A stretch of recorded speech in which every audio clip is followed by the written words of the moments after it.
What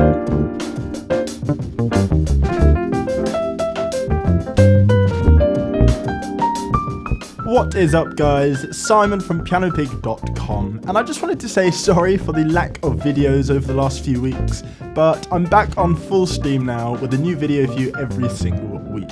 And I've got something really exciting to announce next week, so keep an eye out for that.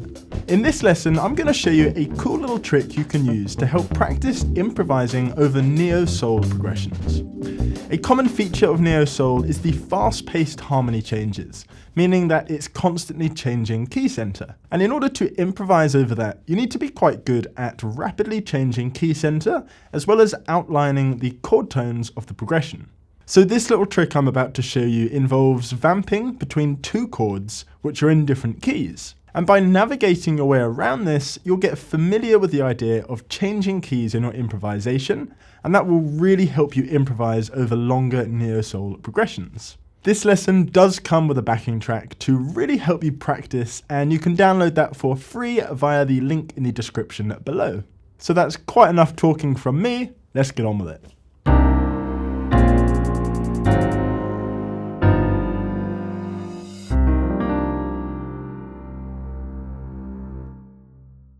So these are the two chords we're going to be vamping. E flat major 7 and D minor 7.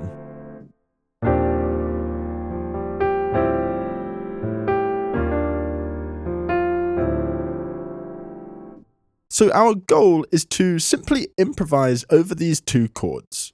For our E flat major chord, we can use the E flat major scale or the G blues scale. And for the D minor, we could use the D Dorian or the D blues scale. I've actually included a backing track to really take your practice up a notch, and you can download that for free via the link in the description. Let's just get the backing track on, give it a go, and then we'll talk about how we can develop it further. And I encourage you to just get the backing track on and have a go as well.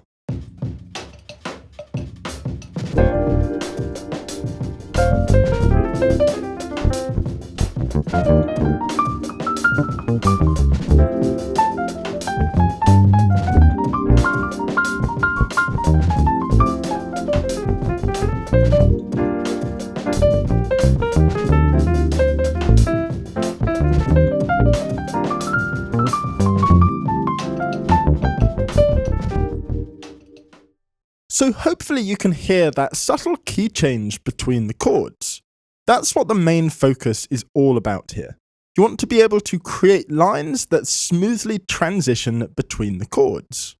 Some things that really help us to do this is to identify the common notes between the chords. So we have an E flat major and a D minor. These are the notes of E flat major.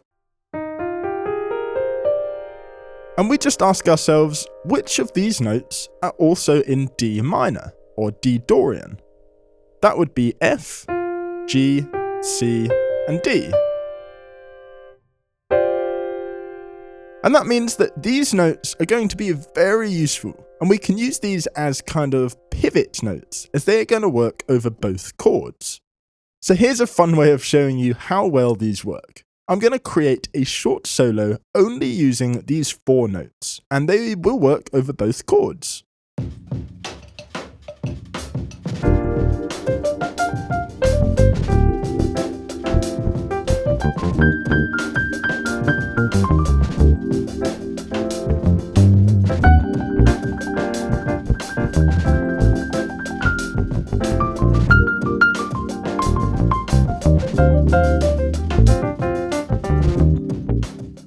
So that just proves that those notes work well over both of those chords. And that's also a really good exercise for you to do yourself, so go and have a go with that. Using those pivot notes combined with the scales we talked about, try and come up with some simple lines that transition between the chords. Let's have a go.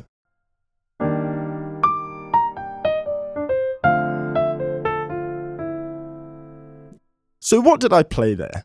Well, I just came down the E flat major 7 arpeggio.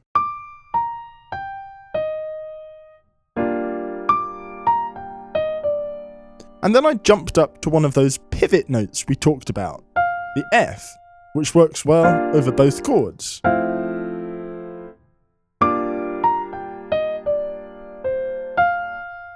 And then I just came down the D minor 9 arpeggio.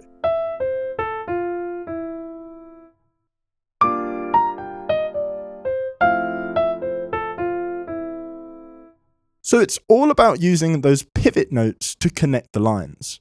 This is something that you just need to sit down and spend some time playing around with. So to finish off, I'm going to get the backing track on one more time, just have a jam, and if you like any of the lines I play, I recommend transcribing them and working out why you like the sound of them. This really helps to construct your own lines. Let's do it.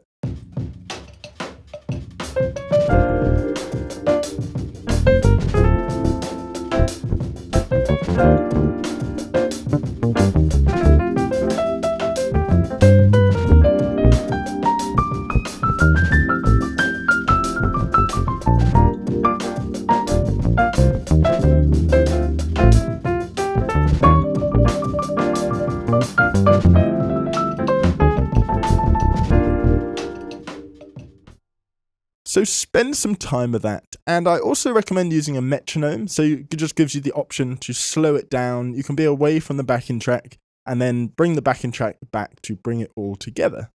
Focus on those pivot notes, outline the chord tones, use those suggested scales, and just have fun with it.